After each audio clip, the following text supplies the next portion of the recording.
Olá, pessoal, bem-vindo ao Conexão Buozzi, um podcast feito de gente que gosta de gente que transforma, gente que faz acontecer. E assim, as histórias aqui contadas são verdadeiras.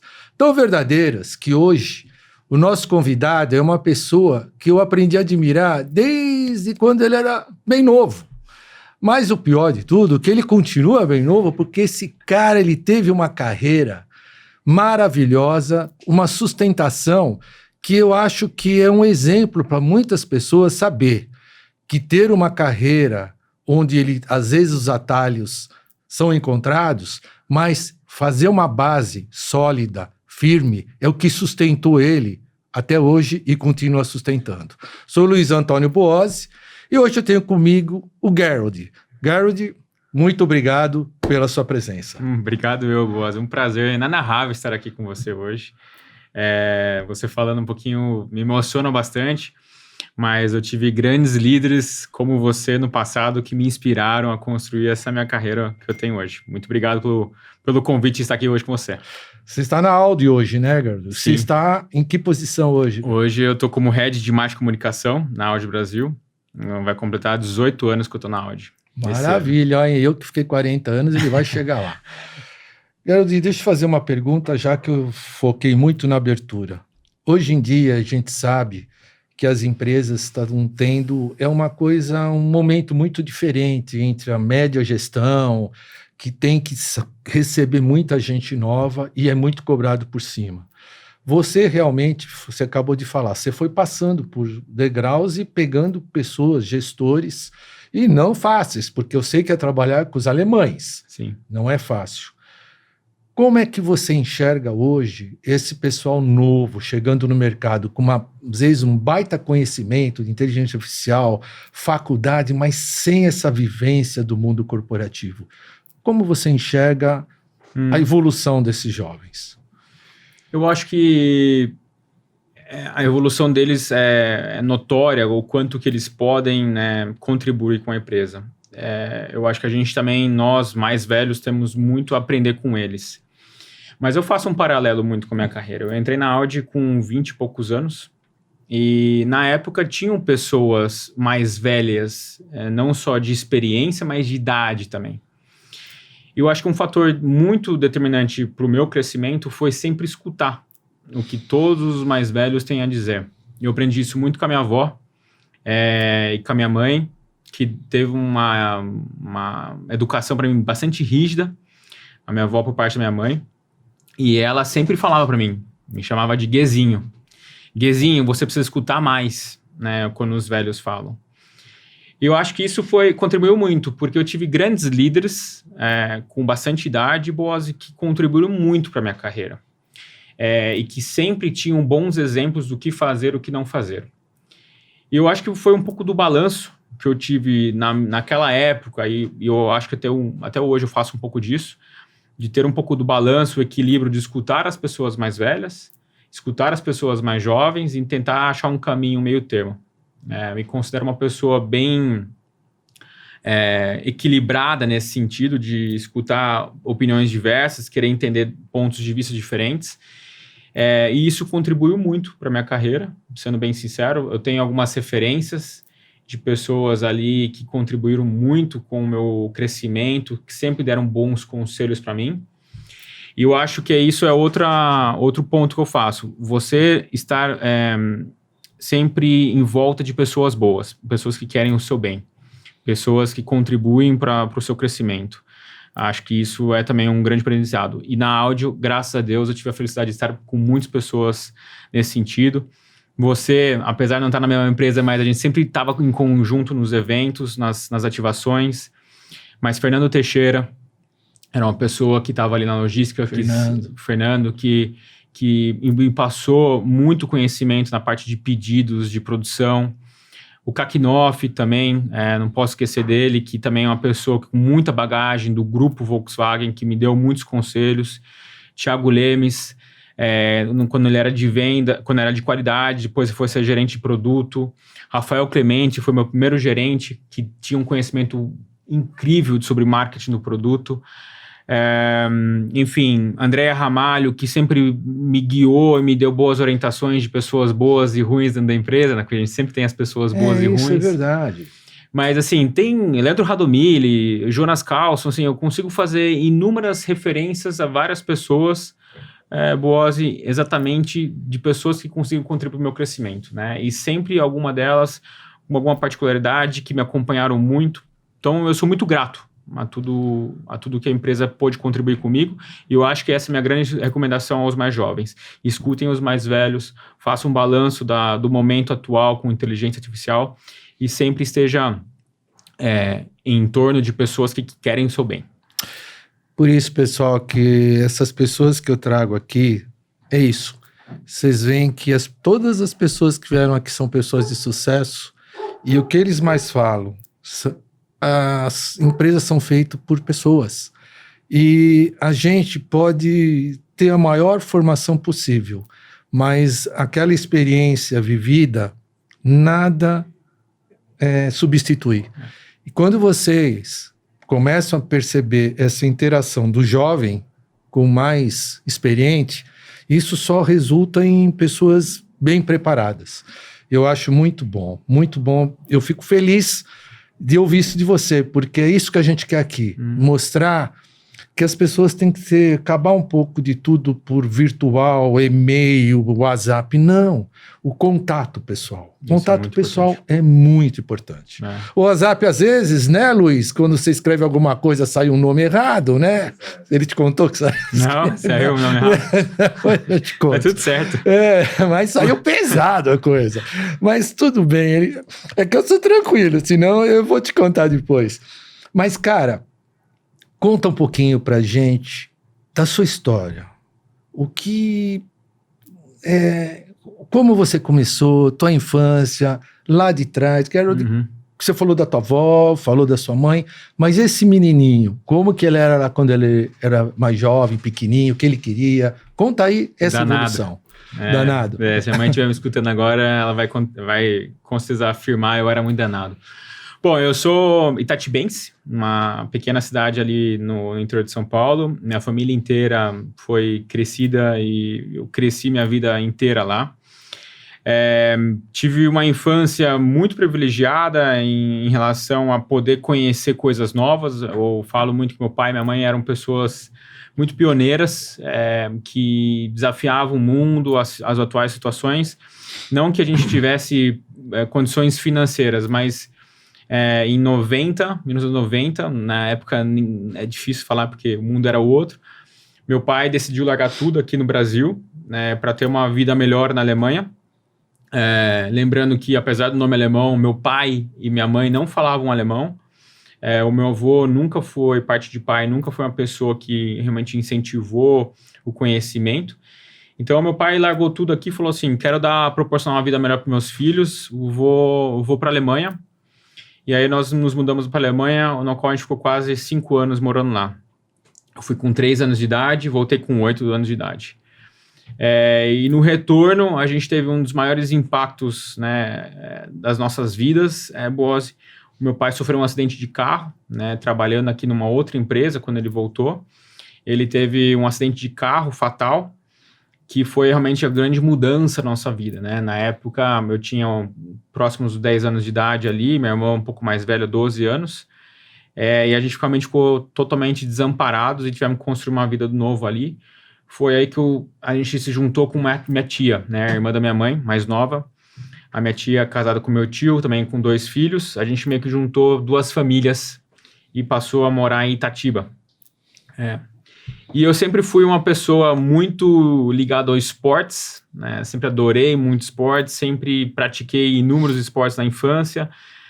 Danado, imaginando aí 4 filhos, Boaz, e eu era mais ou menos o ovelha negra, porque todos os meus irmãos eram bons alunos, tiravam nota 10 e eu nunca fui um bom aluno, preciso confessar isso. Eu acho que ovelha negra falando de esporte não é isso, viu? Você é corintiano, cara.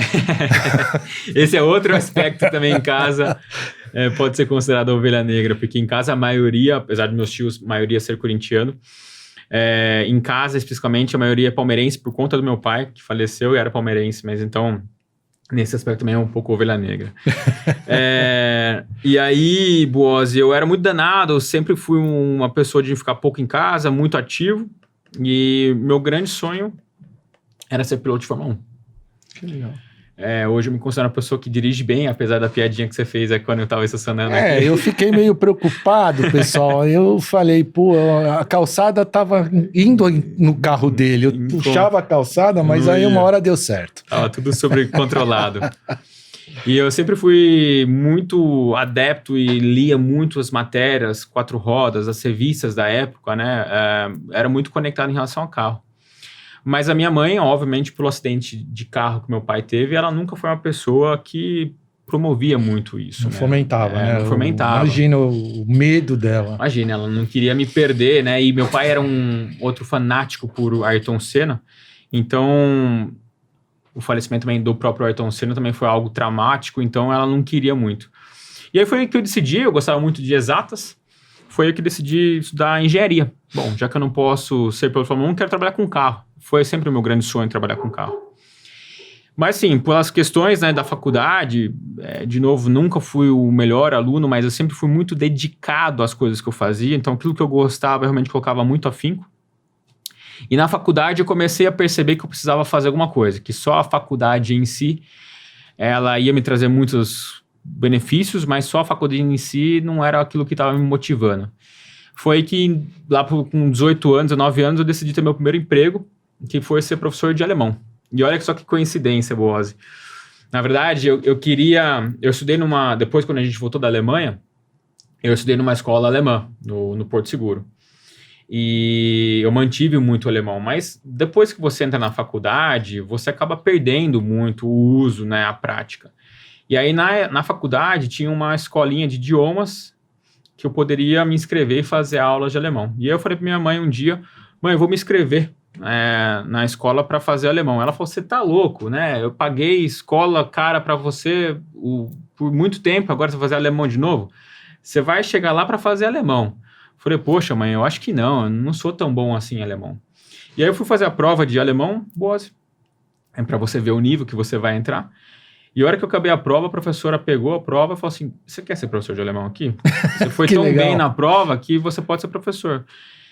E aí, né, a gente sempre, né, com jovens, sempre olha pro bolso, né? A gente quer sair, quer, enfim, ir na balada com os amigos. Ter suas coisas, né? Quer ter essas coisas, comprar suas coisas. E eu não queria ficar dependente da minha mãe. Eu já estava morando numa república, quando eu comecei na faculdade em São Bernardo do Campo, na FEI. E aí eu falei, eu quero ser professor de alemão. Né? Comecei a ganhar meu primeiro dinheiro. E aí eu vi, né, que estava ganhando muito dinheiro, mas eu falei, pô, fazer engenharia como professor de alemão não é também o que está me encantando. Foi que eu busquei estágios, entrei na Osram. Osram é uma empresa em Osasco para fazer lâmpadas do setor automotivo, lâmpadas aqui de residência. Entrei na Osram para fazer a parte de controladoria. E eu fiquei lá por muitos anos, assim, acho que 1 ano e meio, trabalhando como estagiário na parte de controladoria, até que um belo dia, eu passando ali pelo mural de estágios na faculdade, na FEI, eu me deparei com uma vaga escrito Audi. E aí, realmente, aquilo me transformou e falou assim, eu quero muito essa vaga. Mas eu pensei, né, engenheiros da Audi são os engenheiros da NASA. Eu, com as minhas notas medianas, jamais vou ter condição de ser um engenheiro, né? E muito pelo contrário. Eu tive, na época ali, foi o meu primeiro chefe ali, uma pessoa que me entrevistou, o Rafael Clemente. Hoje ele está na BP Castrol. Foi a primeira pessoa que me entrevistou e ele falou assim, eu preciso de uma pessoa que saiba falar alemão, porque a quantidade de relatórios que eu recebo em alemão é muito grande e eu preciso de uma pessoa que gosta de carro, que saiba o alemão para traduzir tudo isso aqui para mim. Tá bom. Aí eu falei, comigo mesmo, deixa no peito. E sortes da vida, né, que eu acho que a gente também tem que ter um pouco de sorte na nossa carreira. Ele estava entrevistando 2 estagiários, um mais senior, com um pouco mais de bagagem, experiência, e um outro para uma vaga mais iniciante, vamos dizer assim. E eu seria para essa vaga iniciante, ele estava com outra pessoa para ser mais senior. E essa pessoa mais senior acabou declinando, no meio do processo seletivo, acabou declinando, e ele não achou outra pessoa. E aí, nessa minha vontade, Boas, de fazer acontecer, trabalhando com coisa que eu adorava, que era carro, e eu acho que essa é outra recomendação que eu dou, trabalhe com produtos, com empresas que você gosta, cara, porque você passa muito tempo da sua vida ali dentro. Se você não gostar do que você faz, esquece, vai procurar uma coisa que você gosta, o que você faz. É a primeira coisa. Se você fizer o que você gosta, você... não vai falar que você não trabalha, mas trabalha com prazer. Com prazer. E assim, para mim ali, eu lembro o primeiro lançamento que eu fiz, o A5 Coupé, lembro até hoje. A data que esse meu chefe, na época, o Rafael Clemente, me passou instruções de o que ele pensava na configuração do carro. Cara, assim, eu já lia revistas na época automotivas, já sabia a configuração de vários carros. Eu poder escolher qual configuração que o carro vinha, qual roda, qual nível de equipamentos, o preço, analisar competidor. Para mim isso era um prazer enorme fazer isso. Eu fui marketing de produto também, você sabe disso. Não sabia. Eu sou engenheiro de formação. Também sou feio. Feio, né? Mas eu fui marketing do produto durante muito tempo, com o Henrique Sampaio, sim. o Fabrício Biondo. Sim. E o Fabrício foi depois de mim. Eu fui antes. Arthur Levi. E marketing de produto, você sabe tudo. Tudo. É o coração da empresa que eu falo. Eu falava isso já no passado e continuo falando. Apesar de estar em outra área, é o coração da empresa. Se você não tem produtos, não sabe do produto, não sabe realmente do que a empresa vive, é difícil, né? Você conhecer um pouquinho dos outros órgãos ali do corpo, né? Fazendo analogia. Então, assim, voltando aqui para o ponto, eu estava ali vivendo um dos melhores cenários da minha vida, com o que eu gostava de trabalhar. E foi aí que eu comecei uma carreira meteórica, né, praticamente. Trabalhei muito com Boas, né, muito mesmo. Eu deixei muitas coisas de lado da minha vida pessoal para chegar aonde estou hoje. Não me arrependo de nada delas, porque, por muitas vezes, e não é uma coisa muito bonita de falar, mas por muitas vezes eu deixava de ir na faculdade para ficar no trabalho. Mas eu sabia que ele tinha uma recompensa, né? Então, não recomendo isso para nenhum estudante, mas se você está certo que ali tem um outro benefício, uma outra recompensa, às vezes é benéfico. Então, eu fiz muito disso, trabalhei muito, mas na semana de provas eu tinha um acordo com o meu gerente na época, Thiago Lemes, que hoje está na Land Rover. Falei, Thiago, na época de provas, cara, eu preciso que você me libere para realmente estudar tudo aquilo que eu não consegui estudar durante o período, né, durante o semestre, para realmente focar e passar de ano. Eu precisava muito passar de ano, precisava muito me formar. E foi nessa construção que eu fui evoluindo, crescendo, ao longo de muitos anos. A empresa também sempre me proporcionou crescimento, me deu liberdade, mas eu acho que com as minhas maneiras de crescer e fazer networking, fazer relacionamento, mostrar minhas competências, trabalhar bastante, eu fui crescendo até ter a oportunidade de ir para fora, né? Eu morei 3 anos na Alemanha como expatriado, trabalhando na matriz, que me deu uma bagagem assim, enorme de conhecimento, de processos, do que realmente trabalhar numa multinacional, grande como a Audi, com poder, né, gigante de produtos, mas espalhado por inúmeros países. E essa bagagem eu consegui trazer muito para cá. E hoje, numa empresa, claro, Audi, em termos de comparações de estrutura, né, tamanho de pessoas lá fora com aqui é muito menor, aqui no Brasil, mas me dá acessos, conexões, conhecimento de como o alemão quer ver tal assunto, como o alemão gostaria de enxergar aquele problema e a solução para aquele problema. Então, isso me trouxe um desenvolvimento que hoje, na minha cadeira atual, me permite grandes avanços, né? Então, resumindo, muito, esse é o Geralt. Eu sei que você sofreu muito quando você ficou lá fora, você já era casado, né? Eu fui namorando, quer dizer, eu recebi a proposta namorando, fui solteiro, tentei voltar com a minha ex-namorada lá na época, não deu certo, mas eu sofri muito, Boas, muito mesmo. Assim, eu sofri em ambos aspectos, positivo e negativo, porque a carga de trabalho, a quantidade de informações que a gente recebe ali era muito diferente do que eu tinha aqui. E pessoalmente, eu tive uma mudança muito forte em relação à vida que eu tinha aqui versus a vida que se leva lá normalmente. Então, são vidas diferentes né, que o alemão e o brasileiro vivem. principalmente no social life, na vida noturna, no relacionamento familiar, no relacionamento com pessoas.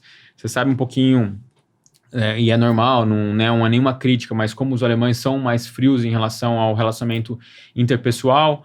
Então, assim, nesse sentido, eu tive bastante dificuldade, assim, de me adaptar com a vida lá. Eu passei muito por isso, né? Eu fui muito lá para a Alemanha, não sabia falar alemão nada, imagine você sabendo. E a gente tinha essa dificuldade, né? Aqui, os alemães vinham para o Brasil, às vezes ficava aqui, chegava no final da tarde, a gente, vamos tomar um chopp, vai não sei o que, a gente levava. Sim. Lá não. Eles iam embora, a gente ficava, às vezes nem estávamos de carro, e não sabíamos nem como ir embora lá do escritório da Volkswagen em volta. Hotel, né? Porque a gente veio, às vezes, de carona e chegava e eu, na primeira vez, eu nem sabia que não podia pegar táxi fora do ponto, passou um táxi chovendo, eu e a Milena, dando sinal, o cara parou no semáforo, eu fui lá, o cara olhou para mim, pensando que era saltar ele, foi embora. E aí, depois fiquei sabendo que eles não param fora, eles têm um ponto, ou você liga e fala onde que eles têm que ir, ou eles param num ponto. E a gente não tinha essas orientações. Eles tinham jeito, o que eu falo, é cultura. Não vou falar que eles são bons, são ruins, eu adorava os caras, fiz muitas amizades, mas é cultura que a gente não está acostumado. Aqui a gente tudo leva na casa, tal, é o jeito de ser. Cabe a gente se aprender, né? E isso acho que é uma grande vantagem, Boas, até para os jovens, né, que estão entrando hoje nas novas empresas. Quando você tem uma cultura de uma empresa muito enraizada, e você trabalhou no nosso grupo, né, que é muito semelhante, ali a gente tem algumas estruturas, alguns processos que é muito o lado germânico, né, lado alemão ali, de como que a gente organiza e soluciona problemas. Sempre muito bem estruturado.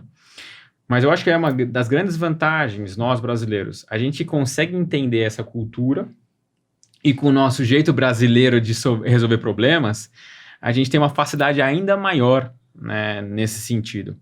E foi uma das coisas que eu usei muito lá na Alemanha, né, quando eu morei lá, a gente tem que seguir os processos, a gente tem que seguir as maneiras, as diretrizes, a cultura, ótimo, mas como que eu vou fazer a solução de problemas? O meu relacionamento interpessoal que eu tinha com as pessoas para conseguir soluções, para achar um jeitinho, achar um meio do caminho que não era nem 0 nem 1, né? Então a gente achar esse meio do caminho. E isso é uma das grandes vantagens que um dos grandes líderes que eu tive na minha vida, aliás, 2 deles, um alemão, Florian Schwab, que foi a pessoa que quis que eu fosse para a Alemanha trabalhar com ele. Quando ele me conheceu aqui, ele falou assim, eu quero que você vá para a Alemanha para você conhecer um pouquinho lá.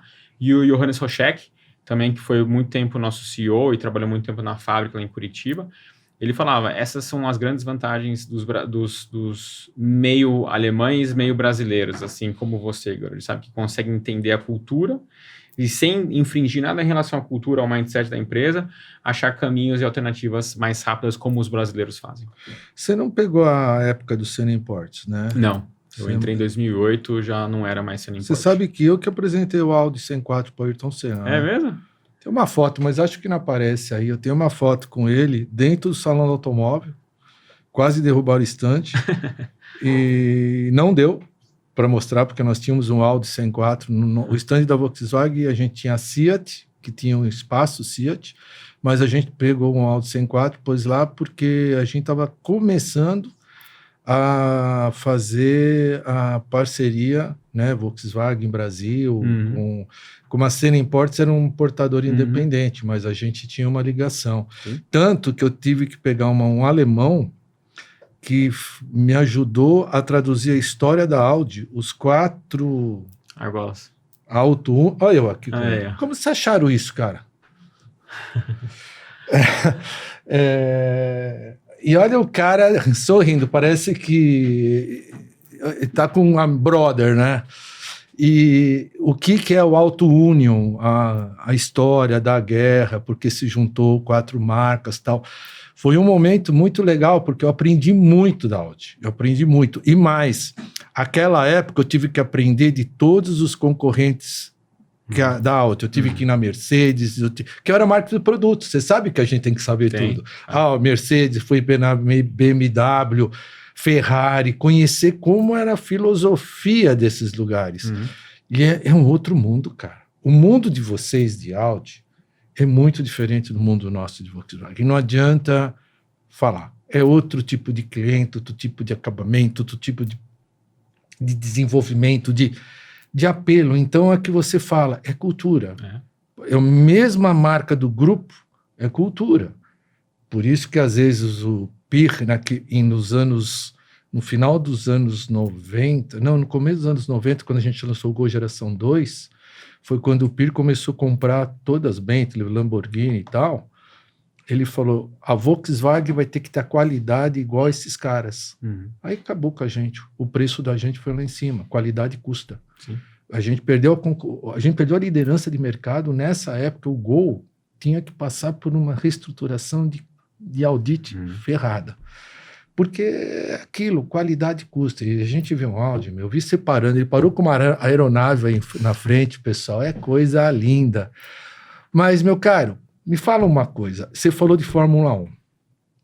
Eu vi umas fotos tuas, por favor, vamos chegar nas fotos. Mas a maioria das coisas estão falando de Fórmula 1. Me conta um pouquinho dessas pessoas, dessas fotos. Bom, essa aqui é uma foto de uma pessoa duas pessoas muito queridas.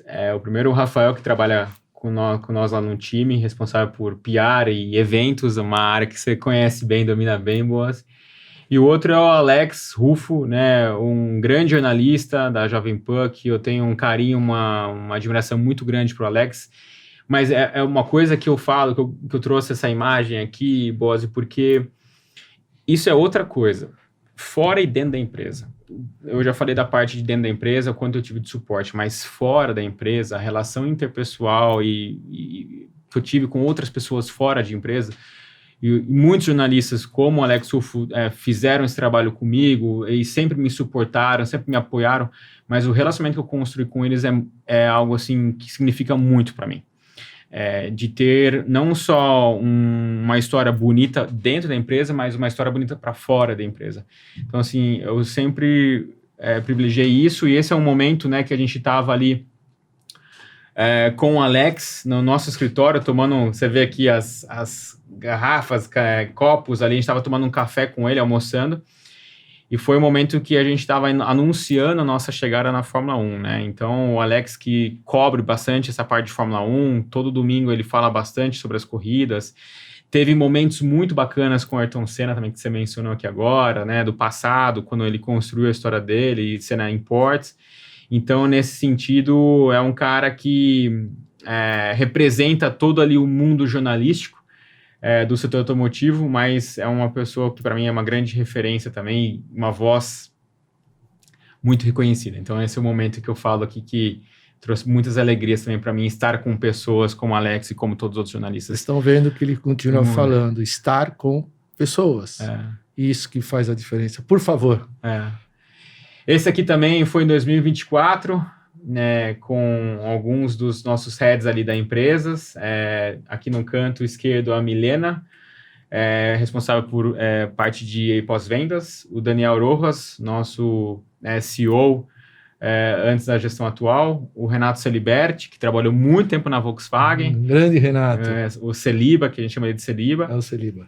Que hoje é responsável também como head de vendas. Está lá com vocês, tá, o Celiba ainda? Então com a gente. Maravilha, que legal. E esse foi a primeira ativação que a gente fez em 2024, ali na Fórmula 1, nos preparando, né, para esse momento que a gente chegou agora no último final de semana, de falar de Fórmula 1 e viver a Fórmula 1. Então a gente ficou 24 e 25 nos preparando, Boas, realmente para entender um pouquinho desse mundo de Fórmula 1, que é muito grande, que é muito complexo, que tem muitas atividades, mas essa aqui foi a ativação em 2024 que a gente fez lá. Imagine você como que tá, né? Você tá chegando lá, daqui a pouco ele tá no cockpit dirigindo. Vamos lá. Seria um sonho. Aí sonhos são realizados. São realizados. Nunca se sabe. A gente tem que lutar para que isso aconteça. Próximo, por favor. Esse aqui também foi em Portugal, também o Edson representando... O Edson nem está mais aqui com a gente na Audi, está em outra montadora já agora. Mas o Edson representando inúmeros concessionários aqui para mim, porque é muito importante. Eu falo que a rede tem um poder muito grande no nosso setor e você ter ali, né, um conjunto, um trabalho em conjunto com a rede é muito importante. Então eu trouxe uma imagem aqui do Edson, de um momento que nós estávamos em Portugal, em Faro, fazendo como se fosse um Dealer Awards, um Dealer Partner Convention, né, onde a gente chama todos os concessionários do Brasil inteiro para viver realmente. E o Edson foi uma das pessoas que ganhou essa oportunidade pelo trabalho que ele fez ali na região dele, em Santa Catarina. E essa é uma coisa que também eu sempre privilegiei muito no meu trabalho, Boazzi, que é fazer um bom trabalho e um trabalho transparente com os concessionários, mostrando realmente as nossas dores, que tem algumas dores que a gente não consegue consertar, apesar de outras montadoras terem velocidades ou terem soluções, às vezes até melhor do que a nossa, mas um trabalho realmente em conjunto com eles, fala assim, cara, concessionários, como que a gente faz para chegar lá, né? Então, sempre com muita transparência, alinhamento com eles. Eu trago aqui uma imagem do Edson, né, sendo premiado ali. Isso é importante. A rede de concessionários é o nosso relacionamento, é a nossa frente da nossa marca. Se a gente não estiver bem com a rede de concessionários, é uma coisa assim que não vai rolar. Não. Se eles estão insatisfeitos, é que nem você tem um vendedor na tua loja insatisfeito, o cliente chega, e aí, tudo bem? Tudo bom. Você quer alguma coisa aí? Olha, é aquela coisa assim, o cara, a paixão, a cumplicidade que você gera, às vezes, num ato desse, de mostrar reconhecimento, isso reverbera para todos os outros também. Falam, pô, nós estamos sendo respeitados. Isso que é legal. Por favor.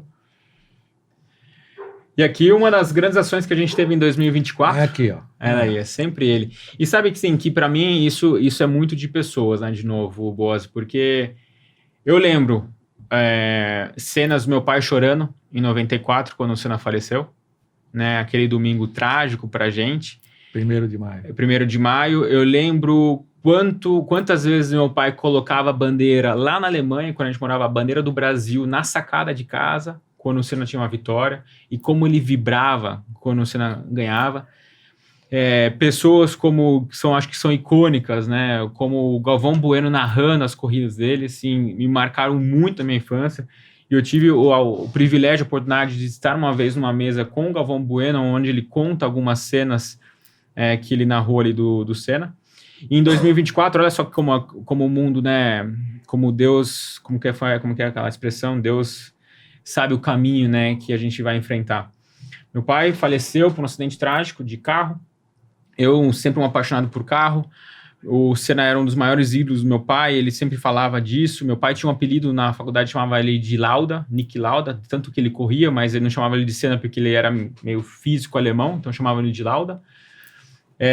E aí em 2024 eu tive a oportunidade de comemorar 30 anos de operação da Audi no Brasil, desenvolvendo um projeto com a Senna Brands para falar da chegada da Audi no Brasil, que foi através das mãos do Senna, como você falou lá, né, quando ele estava querendo trazer a marca para o Brasil, depois ele conseguiu concretizar, mas infelizmente logo em seguida ele faleceu. E a família, o Leonardo tocou, né? A família Senna tocou.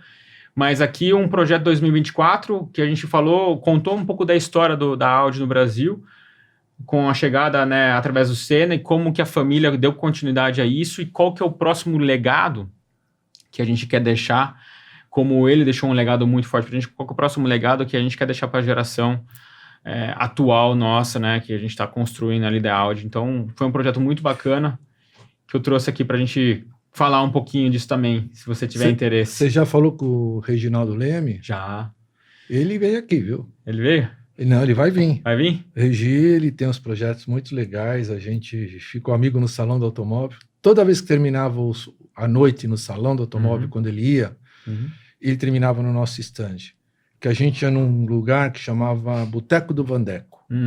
O Boteco do Vandeco era onde guardava material, porque tinha aquela turma na sala VIP, aquela confusão. A gente sentava ele, o Kakinoff, mais umas pessoas, ficavam conversando sem ninguém. E aí os garçons traziam alguma coisinha, a gente ficava sentado em caixa de papel, porque Era um momento para descansar, para a gente ter um momento da gente. E o Regi, cara, ele mandou o anuário dele até, não sei se você recebe. Você tem? Recebo. Senão eu te... Não, recebo. Aliás, é uma das coisas que a gente faz bastante, né? Agora que a gente tá entrando nesse mundo de Fórmula 1. Ah, vai ser, tá, Júlio. De estar com essas pessoas. Porque a Você história conhece o João? Hã? O João João? trabalha com ele, da editora Não, dele, conheço o sócio dele. Não, eu falo bastante com o Regi, diretamente com o Regi. cara... Talvez a minha equipe fala bastante com o João, mas... O cara é sensacional, né? Não, eu adoro mesmo. E as histórias deles são legais, né? Acho que isso é outra coisa que as pessoas... A gente tem histórias para contar aqui, né? Para vocês. E essas histórias acabam encantando outras pessoas.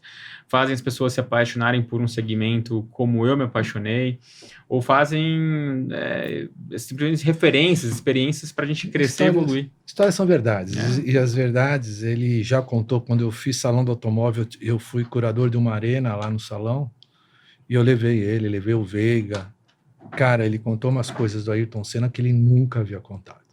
E assim, era um relacionamento muito estreito. Ele realmente é um baita, cara. É história. É história. É pura história. Próximo, por favor. Aqui também, numa das parcerias, é algo também que eu trago como referência. A Latam, para mim, é uma grande referência em termos de parcerias com que a gente construiu.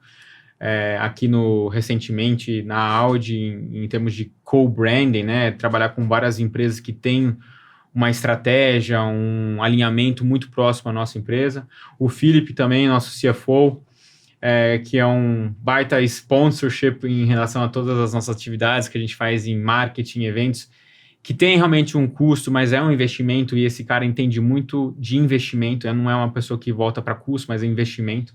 Isso é legal. Então, isso é uma pessoa referência para mim de como ele me apoiou nos últimos anos em todas as ações que a gente fez de investimentos de marca, que às vezes a gente não consegue ver ali na ponta, né, no momento imediato o resultado, mas a longo prazo o marketing trabalha muito com longo prazo, né, Boz? Então, é uma pessoa que investiu bastante. Mas também é uma referência que eu trouxe aqui de co-branding, trabalhar com outras empresas que têm o mesmo cunho, o mesmo propósito, que fazem realmente a gente crescer em conjunto. Então, mais uma referência que eu trago aqui, muito legal, que está dando muito certo também. Vamos lá. Pô, esse não tem como falar. Nosso garoto prodígio, Gabriel Bortoleto. Esse moleque vai voar, né? Tá voando. Tá voando. Tá voando mesmo, Boaz, porque assim, é uma carreira meteórica também que ele tá fazendo na vida dele. Eu tive o privilégio de estar em vários momentos com ele. Uma pessoa muito humilde, muito simples, assim, fácil acesso, fácil trato, que está indo muito bem. Então, agora, no início, na primeira corrida da Fórmula 1, teve ótimos resultados. Eu tenho certeza que ele vai construir uma carreira dele e espero que seja muito tempo com a Audi. E eu espero realmente que ele seja um novo símbolo de ídolo para a gente, porque a gente merece uma pessoa como tivemos no passado, como Ayrton Senna. É um menino muito especial, cara. Assim, eu tive a oportunidade de conhecer ele e no momento que eu mandei a primeira mensagem para ele, ele já me respondeu muito bem. Isso que é legal, né? Vou ver se eu trago ele aqui, se você me ajudar. Eu trago ele, assim, para contar as histórias dele, porque essa moçada tem que entender o que pode ser feito desde novo. Tá aqui, exemplos. Pô. 20 e poucos anos, Boaz. Sim, e tem uma maturidade super elevada, super elevada. E humildade. Humildade, pois é. Próximo, por favor. Eu sei que tem uns carros de Fórmula 1 aí, eu tô esperando chegar. Bom, aqui também mais uma construção de marca, né? Mais uma referência. O Sasha, o nosso atual CEO, no segundo dia que ele estava aqui no Brasil, um alemão que veio da África do Sul, no segundo dia eu já peguei ele pela mão, você vai comigo num evento que a gente está promovendo, um evento que a gente fez ali da Chanel, né, com a Pinacoteca, e a gente tem aqui no centro uma das nossas embaixadoras da marca, a Silvia Brás, uma referência de luxo, de moda, uma pessoa também muito bacana, com muito conhecimento, referência no que ela faz. E aí eu falei, Sasha, vem comigo, você tem que entender o que é Brasil, no segundo dia. Aquilo que a gente estava falando um pouquinho, né, como a gente trata os alemães e como é diferente o tratamento quando a gente vai para lá. Mas eu falei, cara, não vai ficar em casa não, 10 horas da noite, você vai comigo no evento, e levei ele, ele adorou. né, estar no segundo dia dele aqui no Brasil, já com a gente, conhecendo brasileiros. É claro que em toda a dificuldade de entender e traduzir, mas ele estava ali super feliz. E a Silvia Braz, que é uma referência para mim em luxo, em moda, em design. Então, um abraço também para você, Silvia, né, que é uma pessoa que construiu a marca Audi com a gente nessa carreira, nesses anos de parceria que a gente tem. Fez realmente muita coisa pela marca, então é uma referência. Vocês têm um alinhamento que perdura muito, né? Eu vi quando vocês... Não sei se vocês estão ainda, eu lembro que vocês estavam com Medina uma época. Estávamos, né? Sim. Não estão mais, mas vocês ficaram muito tempo. Era uma referência a Surf Out. Luxo, né? Silvia. Então, isso que é gostoso, porque não é um negócio que acabou um ano. Não, é associação, é imagem. E a imagem dela é muito importante para vocês, né? Sabe com quem eu aprendi isso? A primeira entrevistada nessa mesa aqui, Kakinoff. Esse cara... É muita referência. Kaki, um beijo também pra você, cara. Esse cara é um... Mas com ele aprendi muitas coisas. E uma delas... Sabe que ele vai fazer o prefácio do meu livro que eu tô fazendo? Ô, louco, Kaki, aí sim, que privilégio. Me deram um monte de nome, de gente famosa. Falei, Kaki. o Kaki. Mas foi com ele que eu aprendi muita coisa legal, Boazzi. E uma das coisas que eu aprendi é consistência. Consistência, cara. Assim, você vai falhar a tua vida, a tua rota, a tua carreira... Vai ter ups and downs, é normal isso.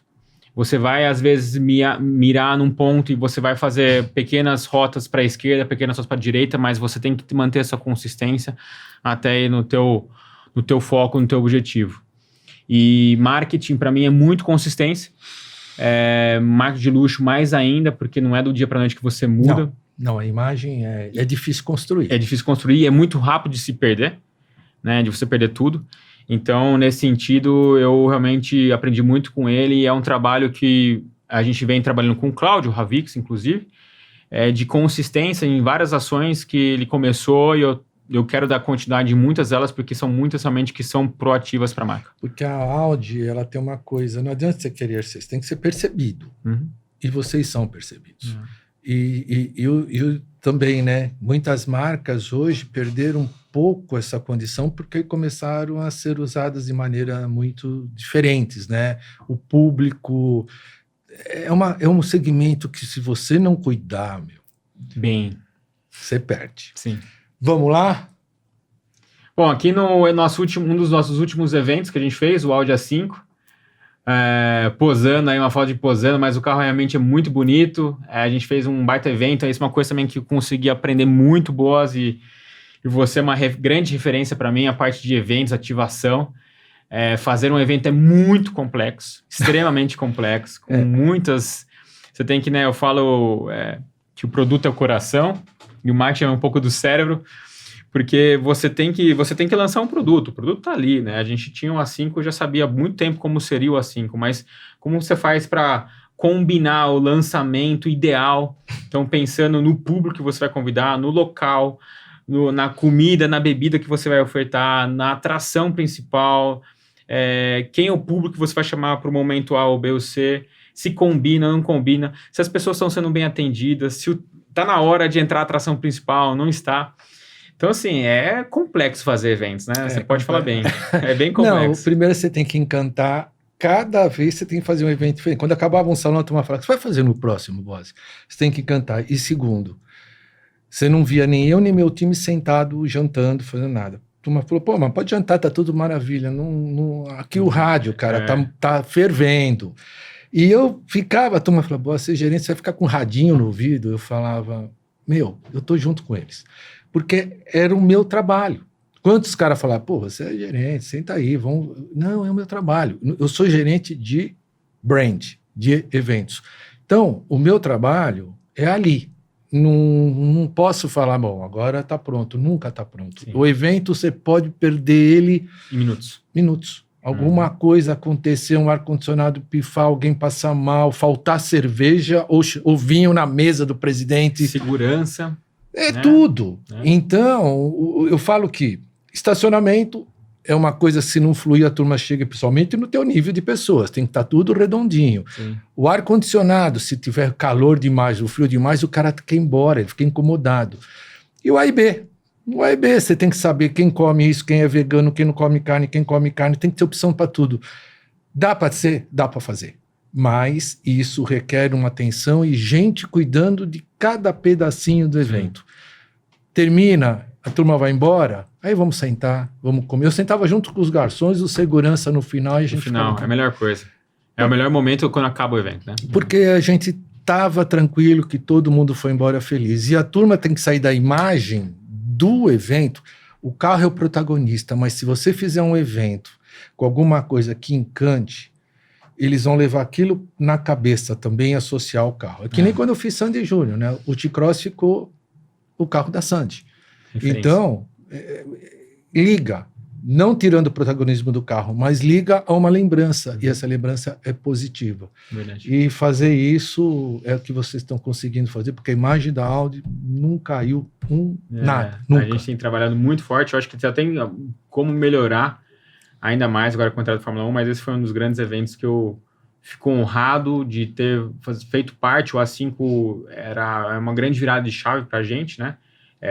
Lá em 2024 a gente lançou 13 modelos e esse que era o grande protagonista de lançamentos, além de outros que a gente lançou, mas é o grande turnaround, né? Um segmento muito competitivo, que é o segmento B, onde tem competidores muito relevantes e muito fortes, e a gente precisava realmente trazer um carro inovador, vencedor para o mercado, e foi um grande evento que a gente fez lá no Rio de Janeiro. Próximo, por favor. Esse é outro, uma grande lenda no nosso segmento, na Fórmula 1, no automotivo, conhece muito de carro, né? O Rubinho também é outro embaixador que foi muito bacana de conhecê-lo, de saber um pouco dos bastidores de Fórmula 1, tem muita história, é outro muito legal para você trazer aqui, porque todas as histórias que ele conta são muito bacanas. Assim, foi uma pessoa que até mesmo ele fala, né, das gozações, né, que ele enfrentou uma barra, mas ele nunca deixou cair. Nunca deixou cair. E assim, uma pessoa muito acessível, bem legal, conhecimento incrível, histórias incríveis. E ele fala o seguinte, né, me dá 2 garrafas de vinho que eu conto todas as histórias. Então, é uma pessoa muito legal de fazer networking. Meu caro, vinho aqui quando o Rubinho chegar.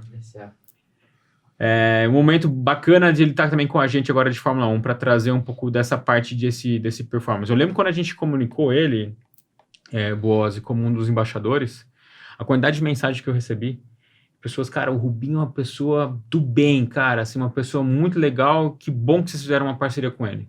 Então, assim, isso tem muitas coisas. Isso que é outra coisa importante, né? A imagem da marca e as pessoas. Hoje a gente tem que ter muito cuidado. Eu lembro que quando a gente fazia com o Cláudio, inclusive, quando a gente começou a fazer lançamentos, o Cláudio não estava lá, não estava, minto. Antes dele, a gente começava a fazer... Campoy. Era o Campoy. Lançamentos, e a turma, não da imprensa, mas do marketing, queria emprestar carro para pessoas. Você não sabe que chegou um momento que auditoria, o compliance, checavam quem eram as pessoas. Quem era. Porque eu não vou abrir, a gente pegou pessoas que tinham problemas de justiça, problemas de tráfico, problemas de pensão alimentícia, que aí pode chegar a mulher e falar, Volkswagen está pagando o cara, ele não me paga. Então, é um trabalho para pegar uma pessoa para se representar a marca e você não se comprometer, difícil.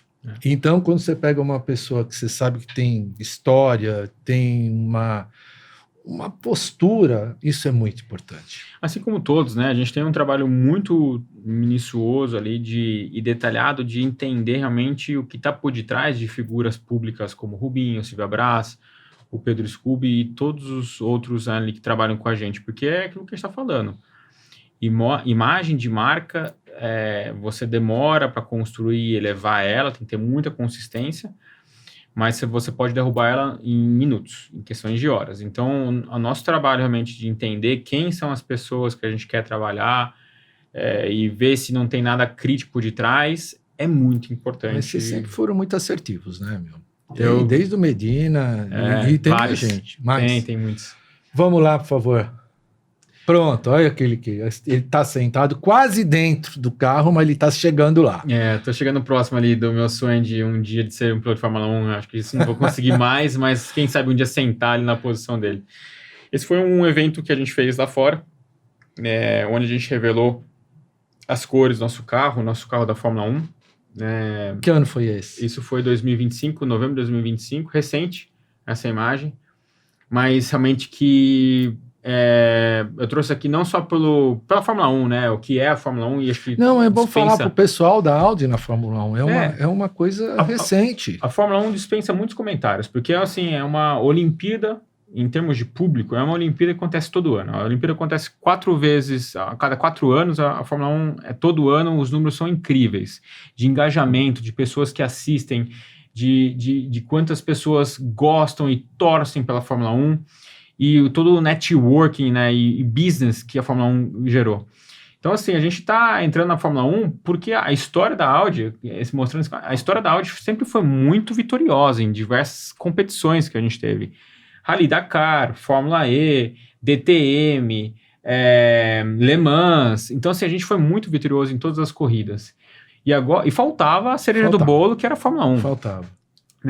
Então, assim, entrar na Fórmula 1 é um momento muito marcante que eu tenho o privilégio de colocar na minha história também de carreira, né? De estar lá na primeira corrida da Audi, vendo o Gabriel Bortoleto, vendo realmente que ele marcou pontos ali na primeira corrida, e tudo que isso pode ainda vir a ser, sabe, Boss? Tudo que a gente pode construir. De novo, na consistência, em mantendo e construindo dia após dia um carro cada vez melhor. E o que é mais legal, que eu acho que a Audi é referência, muitas tecnologias que já estiveram em carros de corrida no passado se tornaram realidade, né? Vieram para carros de série. Então a gente usa isso com muito... A tração 4, a própria tração 4, é uma referência que só era usada nos carros de rally, na época que não podia, né? Aí fizeram o Audi 104. Exato, que é porque ninguém andava de tração 4, né? 4x4, e aí entramos com a tração 4x4, a nossa tração 4, e a gente começou a ser referência nisso, e depois virou de série. Então esse é um grande momento da Audi na minha carreira, que é estar no etapa inicial assim, da Fórmula 1, revelando o nosso carro. Pessoal, vocês veem que gozado, o que é um sonho, né? Um propósito. Como essa vida...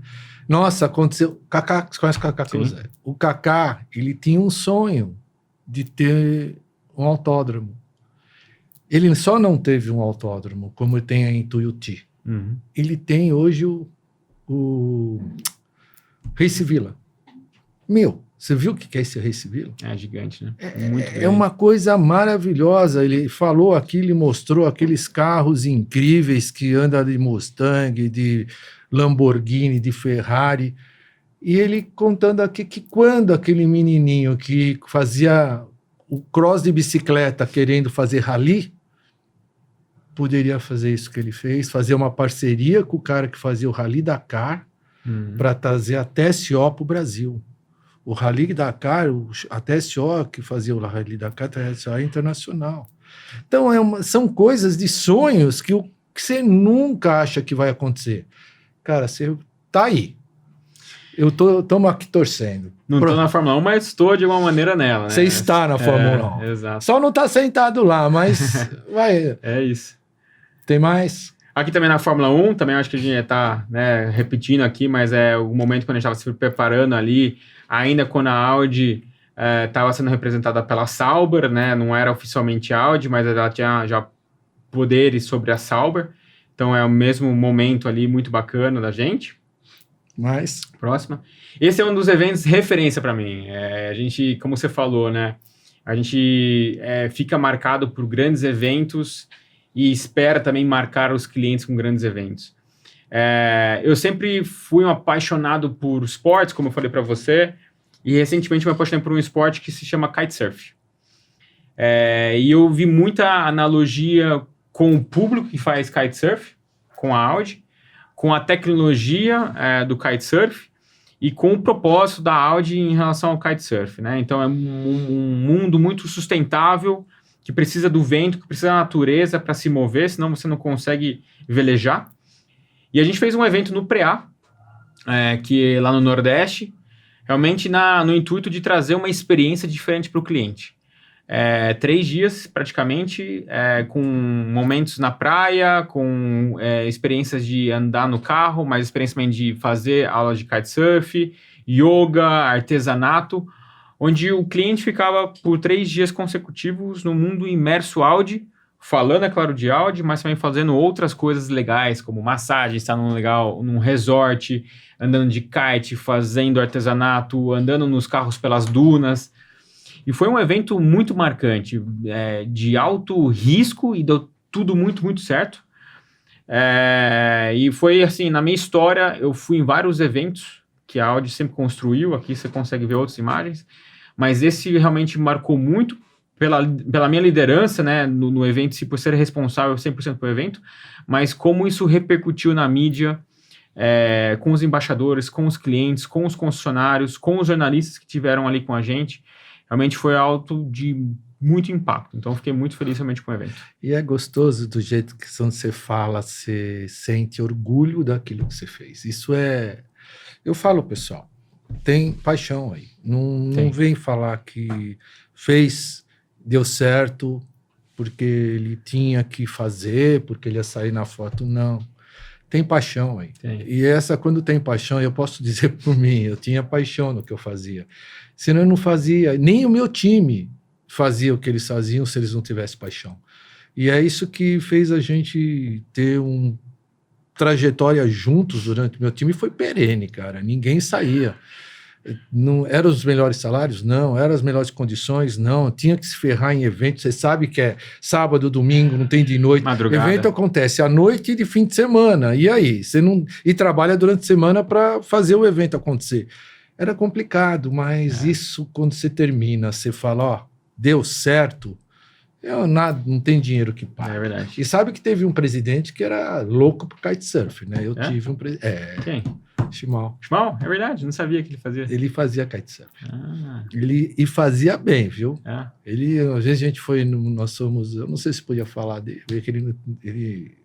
o presidente tem certas regras, mas não tem problema, ele não fazia nada. A gente acho que foi no Rally dos Sertões, e estava numa praia, e eu vi ele lá fazendo kitesurf maravilhosamente bem, a turma falando, olha lá o teu chefe. Eu falei, mas ele gostava de esporte. Muito, muito, muito. Gostava de dirigir. E sim, eu vi muita conexão aqui, Boas, porque a gente dificilmente coloca um carro na areia, na praia, né? E é tudo permitido aqui, tá? Tudo legal. Não tem aquele negócio invadindo a área de preservação. Não, muito pelo contrário. A gente toma muito cuidado para isso não acontecer. Mas, assim, quantas vezes a gente coloca o carro na praia e um Audi? Pouquíssimas vezes. Então, assim, vamos colocar o carro na praia, vamos mostrar realmente, vamos fazer um evento ali, ó, nas eólicas, né, no parque eólico, que é muito bonito, e de repente passava lá um kitista voando com uma prancha a uma altura ali, assim, fora muito de série. Legal. Foi muito legal, cara. Assim, o evento marcou, acho que foi um dos eventos mais marcantes aqui para mim, podendo atravessando os rios, né, com o carro ali, as lagoas. Que realmente bonito, muito, hein? muito bacana. Próxima, por favor. Fórmula 1 também, acho que a gente já falou bastante desse momento, quanto foi importante pra gente. Próximo. Esse também é o evento que, né, eu falo que a gente tem que estar sempre em circundado de boas pessoas. O Filipe eu já mencionei como ele tem apoiado em todos os nossos investimentos em marketing. O Sacha também é uma grande referência de qualidade, de realmente assertividade, de mínimos detalhes nos nossos eventos. É uma pessoa que olha para cada um dos detalhes e tem apoiado bastante a gente. Então, assim, são grandes referências para mim, como eu tive em outras também no passado, mas as atuais, Filipe e Sacha, que estão ali construindo o nosso futuro. Esse é o Filipe. Esse é o Filipe. Ele é de finanças. Finanças. Gozado, né? Você viu o que ele falou? Investimento. Quantos a gente ouve falar, vocês gastam muito dinheiro em evento. Não, a gente está investindo na imagem da marca. Sim. Olha, a nossa responsabilidade pela imagem da marca, a gente é responsável na nossa área que a gente foi pela marca, pelo presidente, pelo carro e pelas pessoas. Porque se num desse evento que ele fez acontece alguma coisa, hoje com o celular é registrado e acaba com tudo. Sabe, o cara atola, ou o cara se machuca, ou acontece alguma coisa. o cuidado que a gente tem que ter, principalmente com um carro desse, que voa, quando você está em pista, está fazendo alguma coisa diferente, ele abrange todo um negócio. Quantas vezes eu tinha que falar para os meus presidentes, falar, não faz isso. Não, mas... Porque eu tinha que cuidar dele. Porque se acontece alguma coisa com ele, vai toda a imagem junto. Então, a gente às vezes tem que estar lá prestando atenção. Ele falou uma coisa, quando a gente estava falando, segurança. A segurança é a coisa fundamental para um evento terminar bem. Pode ter acontecido tudo certo, mas se acontece alguma coisa, nossa, é uma tristeza. É muito difícil. Mas enfim, esse foi um dos grandes eventos ali. E sabe o que é o mais legal, que para mim marcou mais ainda? É o jeito que a gente estava trajados ali, Boazzi. A gente, né, costuma... Você tá de bermuda? Eu tô de bermuda, cara, com o pé na areia. É que assim, não dá para ver aqui nosso pé, mas eu tô com o pé na areia. Aonde que eu consigo mover todos os executivos da empresa, clientes, donos de concessionárias, para um evento pé na areia. Assim, e isso para mim foi uma... Audi, né? Audi. Nunca ninguém imagina um evento Audi pé na areia. Que é outra coisa também que eu aprendi muito com o Kaki, Leila. A gente tem que fazer eventos... O Charlinho, Charles Marzanasco, a gente tem que fazer eventos com isso aqui, ó, que representam a marca e que emocionam a marca e que façam assim, não tem dinheiro que pague aquele momento, sabe? Então a gente busca muito por isso. Você viu uma água de coco ali no meio do calor do Nordeste de 40 graus, o cliente, e com o logo da Audi, o cara lembra, né? O cliente marca. É detalhe. A gente vive dos detalhes. Me diz uma coisa, você me fala do teu horário, mas ainda está tranquilo. Né? Vamos falar um pouquinho agora. Você está falou muito da Fórmula 1, é legal.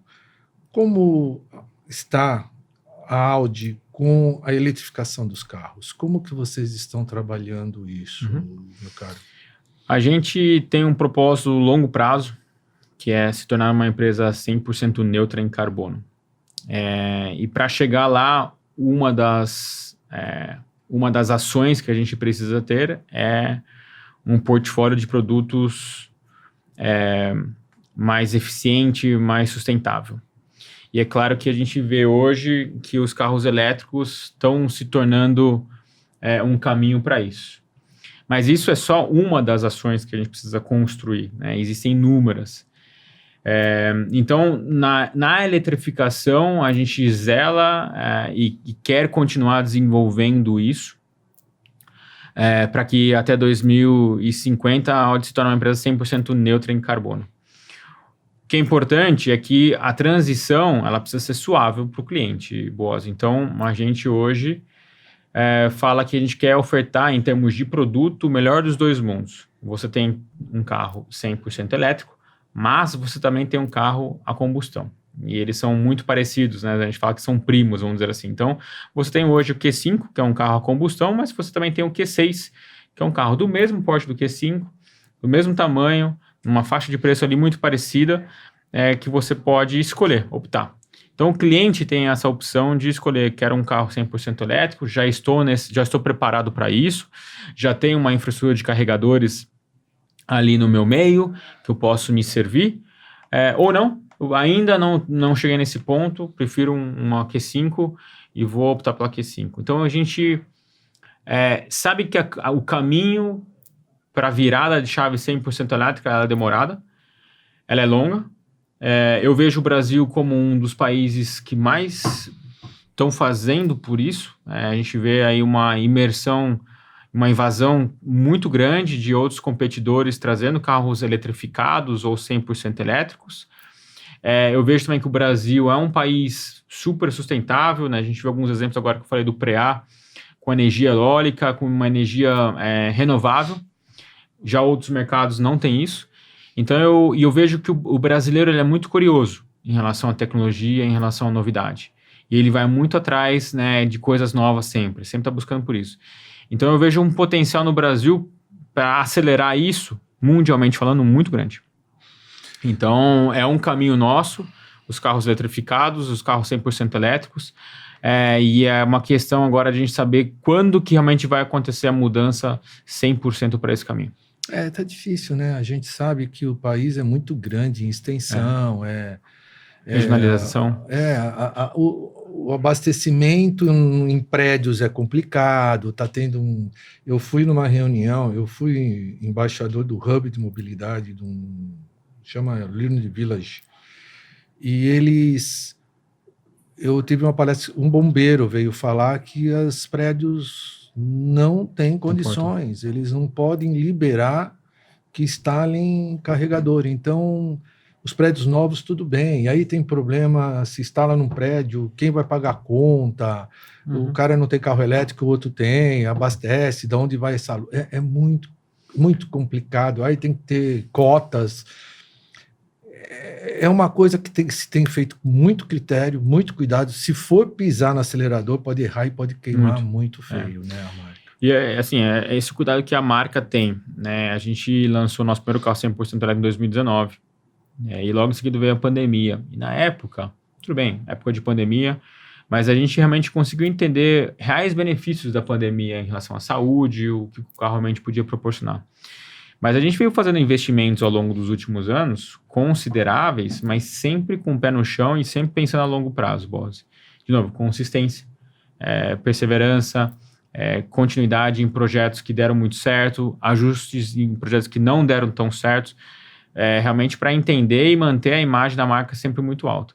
É um cenário muito complexo que a gente vive aqui hoje, com várias particularidades, como você mencionou aqui, com regionalização com cidades que você não consegue colocar infraestrutura de carros elétricos, não consegue colocar um carregador ultrapotente, e você tem um potencial maior aqui em São Paulo, no sudeste e sul do país, por conta da infraestrutura, por conta realmente do poder aquisitivo, mas você olhar para uma situação de eletrificação, você precisa de inúmeras frentes para que isso dê certo. Então, a Audi sempre olhando para todas as frentes e de maneira muito conservadora, mas conservadora no bom sentido, de tomar decisões corretas para conseguir lançar e continuar encantando os clientes, sabe? E o cliente, eu respeito pelo cliente. Não adianta você, cara, falar, eu quero ser, eu vou, mas aí um cara que é um cliente Audi, se ele compra um carro numa região que não tem uma sustentação, você vai deixar ele descontente com uma coisa que ele nunca teve com a marca Audi. Sim. Então eu entendo, às vezes, que tem que ser muito ponderado. Quanto mais, quanto mais você se preocupa com o cliente, você mais vai se preocupar. Não adianta que isso é uma coisa normal. Verdade. Eu queria agora que você fizesse uma coisa que a gente fala aqui muito, pessoa, você contou muito da tua vida.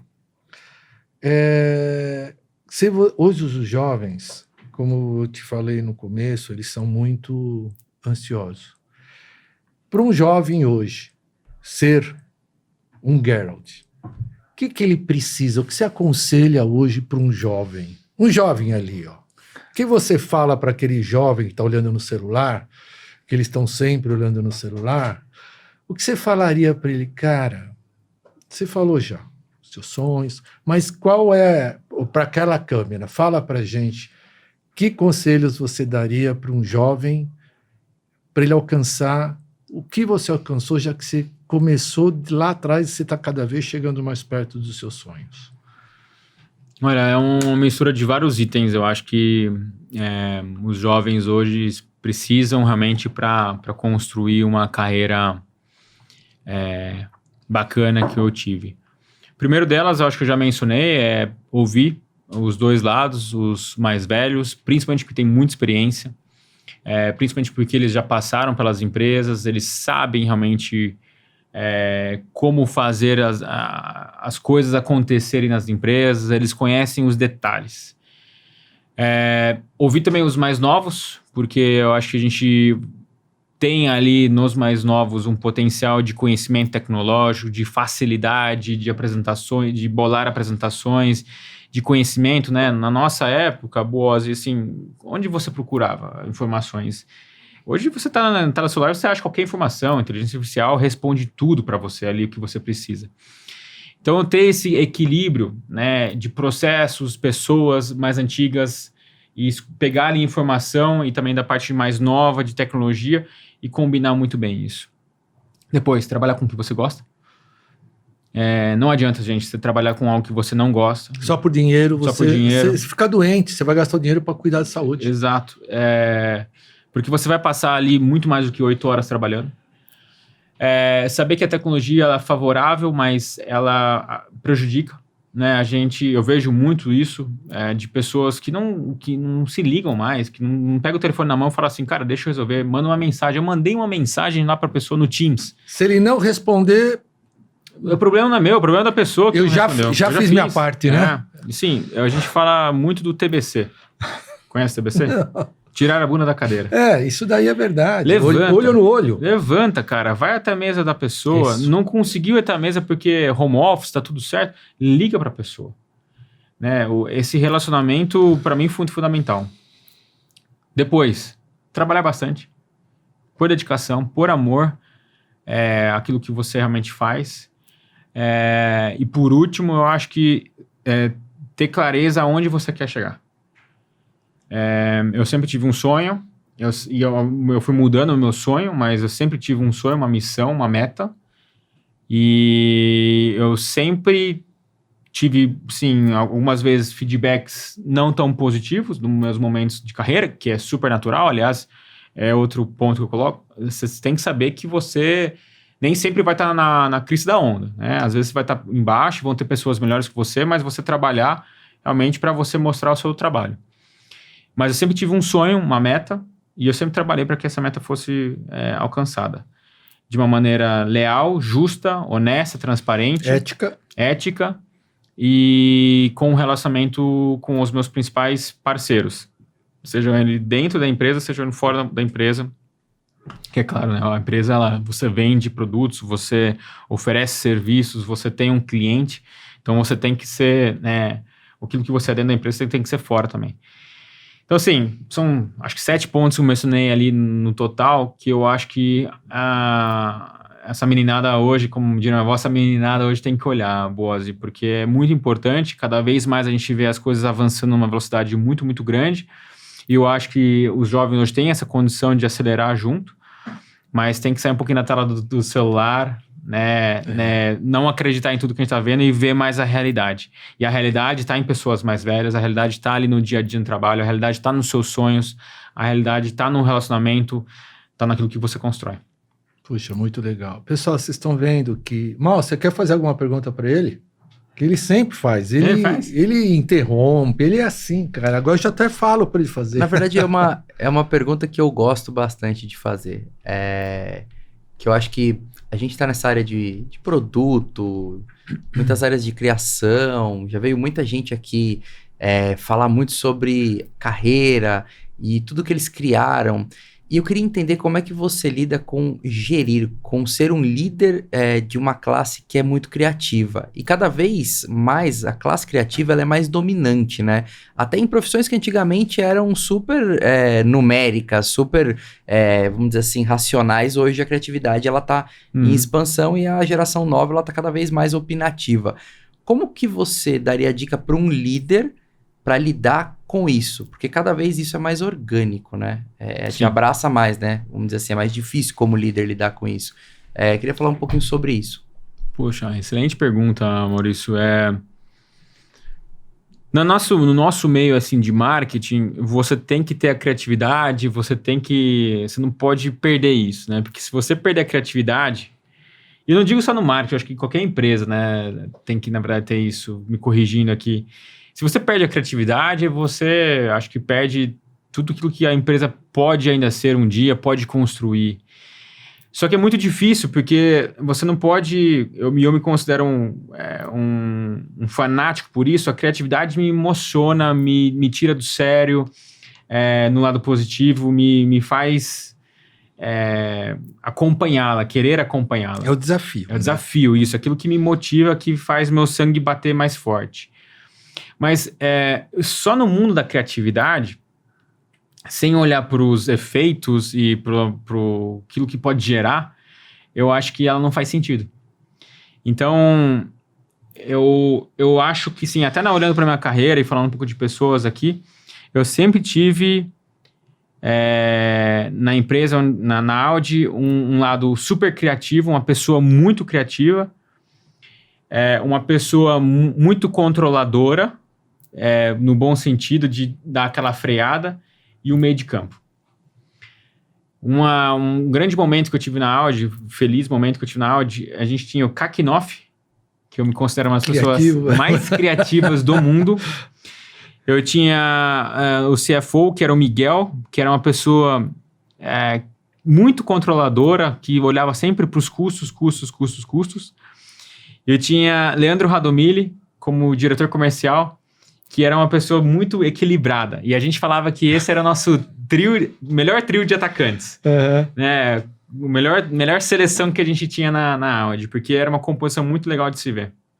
Então, olhando para a criatividade, Maurício, e respondendo a tua pergunta, eu acho que ela precisa ter na empresa. Você não pode, como líder, você não pode vetar as pessoas com criatividade, você não pode inibi-las. Porque se você cortar essa raiz, você vai perder um grande asset, né? uma grande oportunidade na tua empresa de construir coisas novas. Mas se você tem que pensar como líder, se você tem o outro lado da moeda, ou até dentro de você uma pessoa que consegue equilibrar isso e tornar a pessoa que é super criativa, né, que está ali trazendo muitas ideias, trazer ele para o mundo da realidade, porque senão ele fica só no mundo abstrato da criatividade que precisa, de novo, né, não estou falando que não precisa, mas não consegue trazer ele para a realidade. Então, eu como engenheiro, né, eu tento sempre pensar, tá, uma baita criatividade, mas qual o retorno que ela vai trazer para a gente? Seja ela em termos de negócio, imagem de marca, um reconhecimento, um prêmio que às vezes a empresa precisa ter, como a gente falou de leões aqui, né, de ouro. Então, assim, uma pessoa criativa precisa ser acompanhada por pessoas que olham para o negócio. Então, como líder, se eu puder falar, tenham pessoas criativas na sua área, tenham pessoas criativas na sua empresa, e busque em conjunto com ela trazer o lado do business, o lado do negócio, para a sua empresa não morrer. Muito legal isso. Eu vivia, imagine, nossa área de eventos, uma vez as meninas vieram muito bravas comigo, que tinha um cara, a gente porou um evento legal em Interlagos, a gente vai chamar churrasco para test drive, todo mundo vai trazer 600 concessionários, quem bebe, corta a pulseirinha, não pode fazer o test drive e tal, mas eu não vou falar o nome dele, só fica falando problemas. Eu falei, o que foi? Aí ele falou, se chover, ferrou. Eu falei, se chover, ferrou. Verdade. Eu falei, se chover. Não, mas não vai chover. Quem garante que não, né? No evento que não vai chover? E era verdade. Ele tinha razão, porque a gente tem que pensar em tudo. A gente não pode contar com a natureza, que é uma coisa... Então, essa racionalidade, às vezes, de custo... Então, quando aqueles caras trazem um projeto, vamos pendurar um carro lá no teto da Avenida Paulista. Que legal. Eu falei, peraí, como? Sabe, aquelas ideias que o cara traz, mas não sabe quanto custa e se é possível. Então, quando a gente está da frente, tentando racionalizar tudo, às vezes você é chato.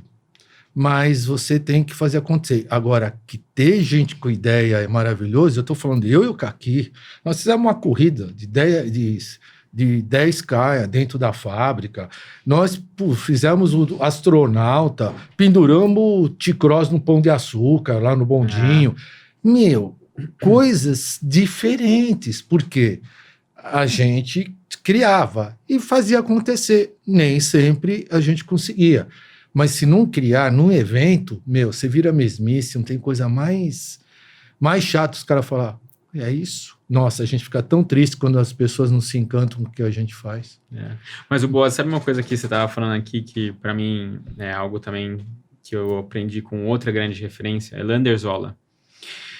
O Zola, para os criativos, eles sempre faziam a seguinte pergunta, né? Eu vou dar exemplo.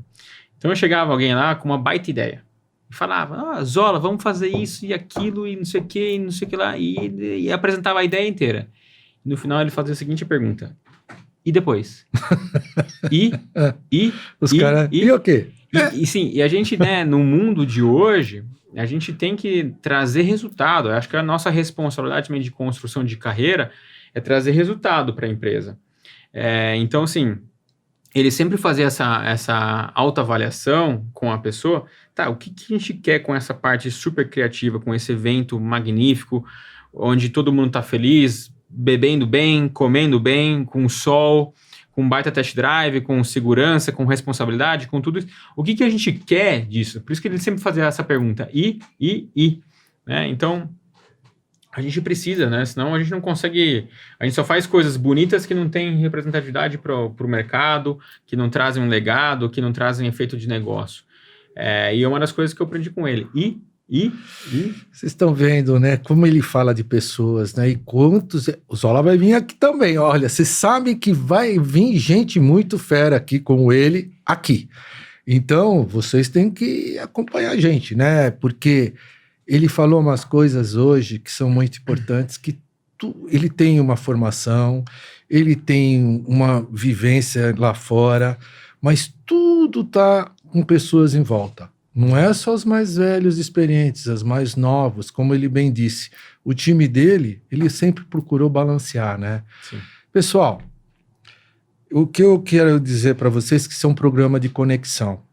E quando a gente fala em conexão, não é Boase. É conexão que você está fazendo com as pessoas hoje. E tem pessoas que querem estar sempre conectadas. E tem uma pessoa aqui que quer dar uma mensagem para você. Por favor, solta a Andréia aí pra gente, que você já sabe que a Andréia... Bom, falar do Gerald para mim é muito fácil. Ele é uma pessoa muito querida, ele sabe disso.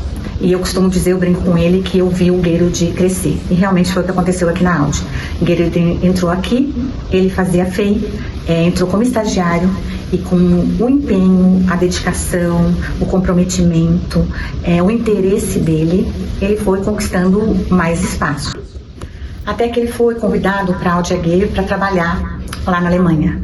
E eu participei disso com ele. Foi um momento muito assim difícil. Por um lado, claro, ele ficou super contente com esse convite, por ter essa oportunidade, né, de morar fora e tal. Mas por outro lado, para ele foi um grande desafio. Gerald é uma pessoa muito família e ficar longe da família para ele pesou. Mas ele sabia que ele precisava desse tempo lá fora, com essa experiência, adquirindo, né, essa experiência lá fora, para poder estar aqui hoje na Audi do Brasil como Head de Marketing e Comunicação. E eu acho que o Gerald tem muito mais chance de crescer, acredito nisso, e com certeza conquistar assim, voos mais altos. Isso é o que eu desejo para ele de coração. Grande beijo. Gerald, você vê como a turma gosta de você. Mas eu falar uma coisa, não é só ela que quis falar com você. É mesmo? Agora tem uma outra surpresa que você sabia mais ou menos, que ele te perguntou. Tem uma pessoa que você falou o nome dela algumas vezes aqui. É mesmo? Eu não sei se você lembra os nomes que você falou. Vários. Mas ela fez questão. Eu fucei muito, cara. Eu tenho um trabalho de fuçar. Ela fez questão de passar uma mensagem para você. Ela tá longe, mas ela não deixou de mandar uma mensagem para você. Põe aí, por favor. Oi, Gui. Que privilégio estar aqui hoje para falar de você, da sua trajetória de vida, da sua carreira dentro da Audi. A gente que já se conhece há tanto tempo, né? Desde 2010, quando você ainda era analista de produto da Audi do Brasil, aquele menino magrinho, com pouca barba, com grande motivação e ainda mais ambições, né, para a sua vida profissional. Desde então, tantos anos se passaram e tanto tempo depois você veio ficar na Alemanha por alguns anos para trabalhar na sede. Esse período a gente também compartilhou dentro da empresa e mais ainda fora dela, eu diria, né? Foi uma experiência bastante intensa para você, a primeira vez morando fora do Brasil, trabalhando uma língua completamente diferente, uma cultura que você não era acostumado ainda na época, né? E a gente conseguiu superar tudo isso juntos. E isso só te fez crescer.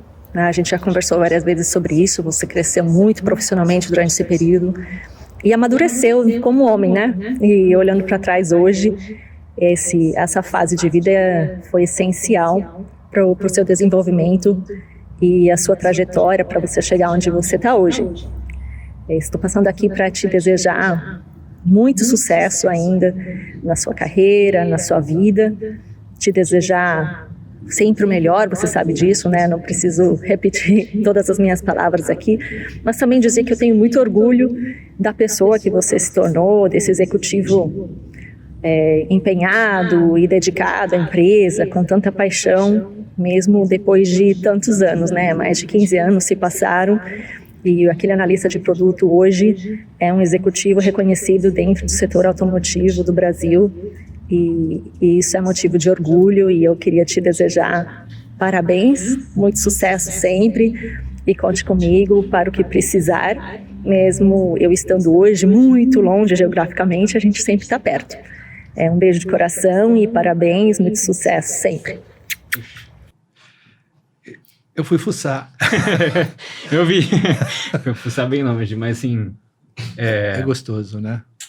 É muito bom. Eu devo, assim, muito a minha vida. Desculpa a minha emoção, mas eu devo muito a minha vida a essas duas mulheres. Hoje de manhã, precisamos buscar... você tem que deixar lenço aqui nessa coisa, porque o Padovan chorou quando fizeram a coisa, a menina hoje de manhã, a Paula chorou. Cara, é isso.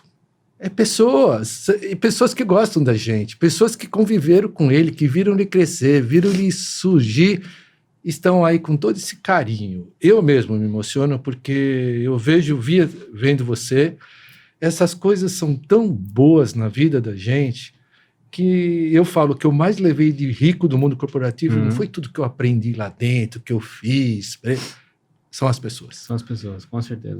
Você pode falar com elas, que eu vou mandar esses vídeos. Poxa, e quando você for pro ar, eu vou avisá-las. Pode conversar. Bom, primeiramente, obrigado a você, Boaz, por fazer essas surpresas tão positivas na nossa vida, né? Acaba refletindo um pouco sobre aquilo que a gente construiu e como que a gente construiu, né? E essas duas mulheres aqui, eu devo a minha vida realmente a elas, porque elas realmente me apoiaram muito as coisas. A Andrea, desde o primeiro dia que eu entrei na Audi, e a Leila logo em seguida, assim, são pessoas que eu quero levar para o resto da minha vida, né, para qualquer lugar que eu esteja. E é exatamente isso, porque a Leila mora hoje nos Estados Unidos, bem longe daqui, e a quantidade de vezes que eu falo com ela é muito pouca. Para uma pessoa que eu amo, que eu tenho tanta admiração. A Andrea eu encontro diariamente na Audi, então, assim, a gente tem uma proximidade. E, sim, eu amo as duas do mesmo jeito. Mas, assim, a Leila, é engraçado como as pessoas, como a gente se conecta com pessoas, porque eu falo com ela, não na frequência que eu deveria falar, porque é uma grande amiga minha, a gente já passou altos e baixos juntos, né, Lei?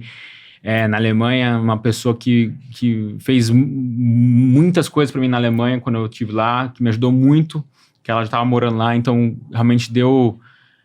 muito apoio emocional para mim.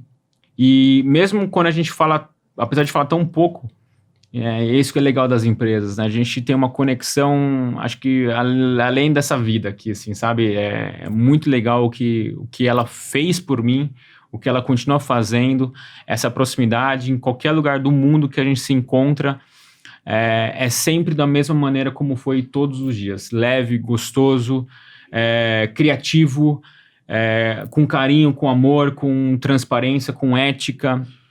Então, assim, um beijo enorme para você, Lei, um beijo enorme para você, Deia. Agradeço muito, muito pela surpresa. Obrigado você, Boaz, também. É isso. Mas essas duas são especiais, assim, são muito especiais para mim, e eu fico muito emocionado de ver, né, tudo isso que a gente construiu junto, e eu espero construir muito mais coisas com vocês, meninas. Pessoal, vocês viram... Quando me falaram porque esse programa chama Conexão Boaz, eu não gostei, porque eu falo, vai falar você, mas vocês estão vendo, a conexão não é minha, é dele. Ele acabou de falar, essa conexão que eu vou levar para o resto da minha vida. Ele acabou de falar isso. É isso que a gente faz aqui. A gente não está com um programa só de carro, um programa só de mundo corporativo. A gente está com um programa de gente que gosta de gente. Gente que... Passaram-se 2010, ela falou, quantos anos ela está longe agora, mas ela tem esse carinho por ele. Muito grande. Tem coisa mais gostosa que a pessoa ouvir? Você acha que o cara não vai se emocionar? A não ser que ele seja um cara super frio.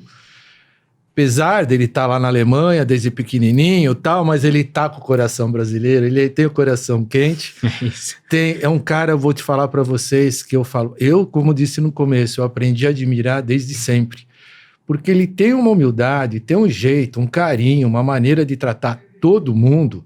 E você, Luiz, deve saber melhor que eu isso, né? Que você tem um contato muito grande com ele, que esse menino tem um carinho por você. Ele cuida de você assim, ele ficava para mim o tempo todo. O Luiz está aqui, pessoal. Ele tem um assistente, né?